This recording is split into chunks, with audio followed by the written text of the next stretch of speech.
Oscar Bevis, IFL TV, proudly sponsored by Everlast here at the Hennessy Sports Press Conference, ready for September the 10th, joined by everyone's favourite boxing brummie, Sam Eggington. How are we, mate? I'm good, man. Tired, but I'm good. Tired? You told me you're going to the gym after this. Oh, yeah, but I got a playlist to get here.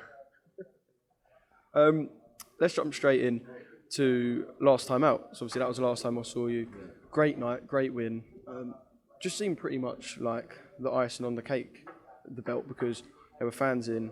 It was an exciting fight, a good performance. You walk away with the belt. It just seemed like you couldn't have asked for a better night in May. Yeah, it was a good night. I feel like the performance was a good boxing performance, not something I normally do. Like you say, to pick up a belt in front of the fans. So it was a good night in general. The whole gym had a good night. My night was topped off. Taking the belt home. So yeah, it was a good night all round. You say a good boxing performance, and I think at times, and you'll admit this, you've come with that stigma of all Sam Eggington can do is have a tear-up. Did you prove a lot of people that if you're going to go to this world level, you're not just going to go in there and have a tear-up with someone, you do have a boxing IQ? I think a lot of the times as well, and I've said it before, I think even with the judges, if I'm not having a straight tear-up, people just don't think I'm winning because, I'm not having a tear-up, that's what Sam does. If he's not having a tear-up, he must be losing. And I think I'm starting to change that perception, of my boxing. If I want to have a tear-up, I can do that. I can revert back to that quite easily. But I can box and I can do a bit of other stuff. So, hopefully people are starting to see, a different thing. As I move up the levels, I can change it up a bit. But again, it's people's opinion. So you've been in big fights before and you've had big wins before, but did you have to bring yourself back down to earth a bit? Because I know from our video title, the first thing I said to you was Charlo and all that, and people start, when things, you get a bit carried away, didn't you? You have a great win and you get a bit carried away. Did you have to bring yourself back down to earth a bit? Because the first thing I said to you was I shouted Charlo at you, and you was like, yeah, Charlo, I'll get on the plane. Did you have to bring yourself back down a bit? You do a bit. I mean, you know what it is? It's about, and the bout's WBC. So the amount of times I've been asked, oh, so you're next. That's not the case. People just see the WBC silver and presume you're next, and you're not. There's a lot of other things happening, but yeah, you do have to give your head a wobble and just tell yourself you won the bout, but let's just sit back and just carry on working. It's not your job's not done yet, but yeah, I lived it for a few days. I don't blame him. Well, now you got the belt, you got someone who's coming over to take it. So I suppose in a different situation now as the champion, and a man that you said you don't know too much about, and apparently I didn't know this till earlier. He's been piping up a little bit. He said he fancies to knock you out. Yeah, I mean, we'll see how he feels when he gets here, I suppose.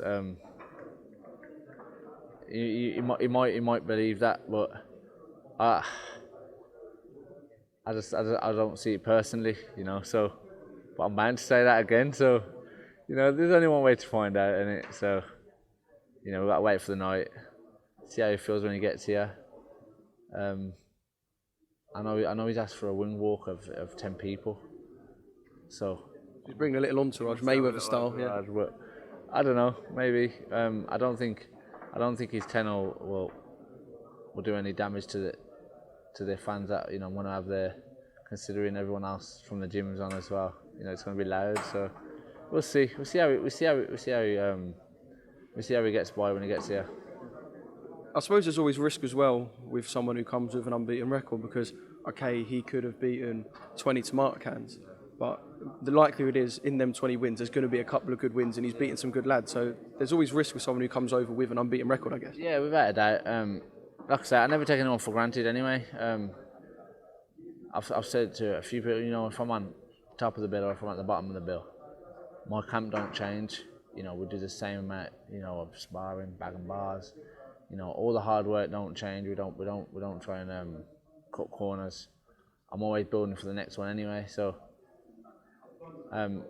he's gonna come over. He's gonna do what he's got to do. My team's give me a plan. And I'll see clips of him through camp. But yeah, I don't know much about him, and he could bring something I've never seen before, but I highly doubt that. Do you have to be careful, I suppose, do Hennessy and your team have to be careful with who you pick as well? Because obviously when we were talking before about Charlo and all this, that belt does come with a ranking, and I suppose you want to defend that ranking. Not that you don't want tough fights, but you don't want to put yourself in a situation you don't need to be in, because you have got something that is so valuable. But to be fair, the rankings, the WBC, considering Carlos Molina was 8th when I beat him, they chucked me in at 15th with the belt, so I don't think they've done me any favour. But again, I've never boxed that middle, so it's a double-edged sword. But a big defence now. Maybe my ranking will flow up a bit, but again, whether I had the ranking or the belt, I'm in no position, for another loss anyway. So that pressure's there for me, regardless.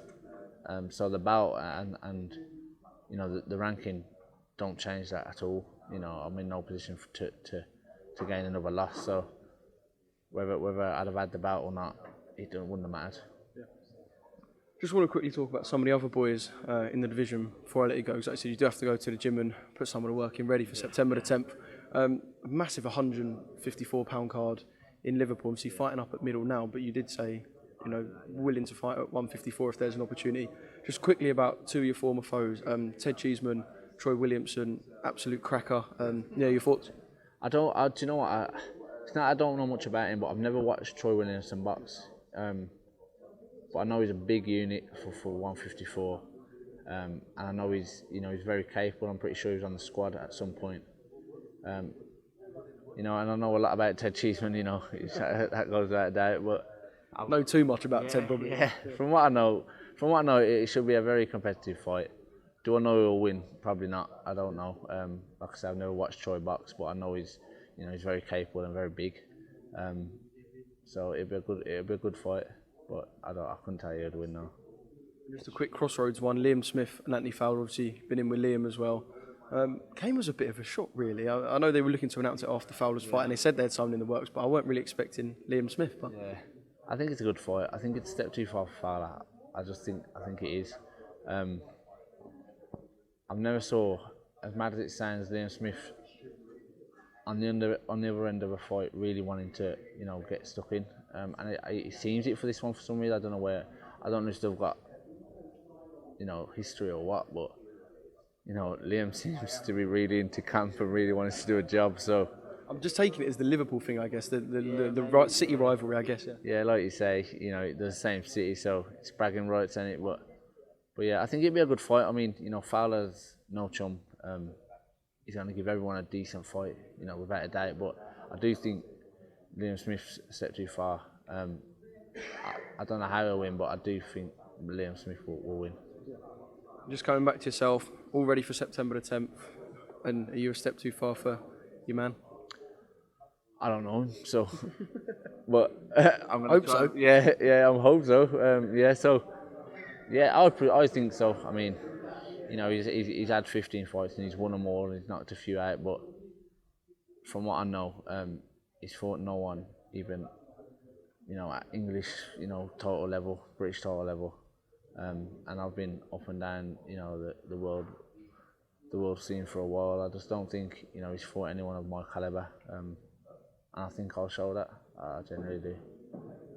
All right, Sam, thanks for speaking with me. Have a good time in the gym later. It doesn't look like you're going to because you sound and look knackered, but that's how I am. There we go. People always say that, but yeah, hard work now. Top man, thank you very much. Appreciate it, pal.